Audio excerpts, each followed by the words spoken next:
Drones were a popular gift this holiday. And if you have one, that drone should be registered with the government under a new requirement by the Federal Aviation Administration. Anchor Tiffany Kenney has more on what you need to know.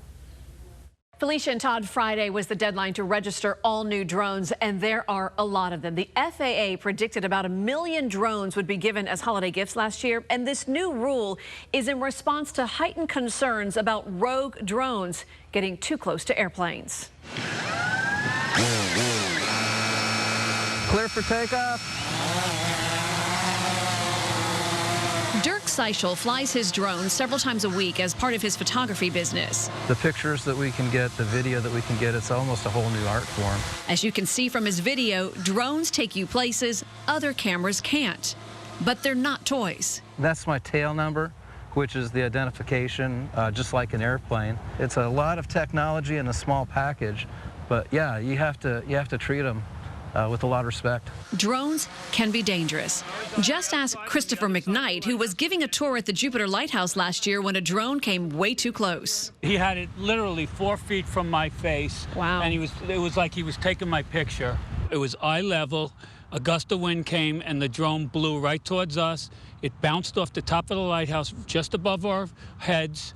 Had it been a foot or two lower, it could have took somebody's eye out. That near miss happened on a windy day when the owner should have never been flying his drone.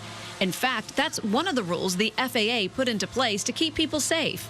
A drone flown for recreation should always be below 400 feet. It should be within the pilot's line of sight at all times, and it should never be flown above people or crowds. Aviation attorney Jonathan Ruprecht says basically it boils down to common sense. Be respectful, that's the first thing, and secondly, don't fly like an idiot. I mean, if you do that, you're going to invite trouble. Drones can be a real threat. A recent study revealed that between December of 2013 and September of last year, there were a total of 921 incidents involving drones and manned aircraft in the national airspace. More than 300 were considered close encounters. Local aerial photographer Brian Lee was on board a helicopter that had to take evasive maneuvers to avoid a drone. It's a concern. I mean, we're doing 80 or 90 knots down the beach line, and we don't want to run into something, you know, like that come right through the window at us or take our tail rotor out. I don't want to be the guy on the front page. Seichel believes most drone pilots are responsible and hopes people aren't scared of them. This is a major evolving technology. To be able to get this information without putting a person in the air and taking away that risk, it's a game changer. There are different rules when it comes to people who fly a drone for recreation and those who fly one as part of a business. The FAA explains this in its new campaign, Know Before You Fly. You can find information about that campaign on our WPBF mobile app. Meanwhile, some cities are starting to outlaw drones, including the town of Palm Beach, so you need to know your city's ordinance.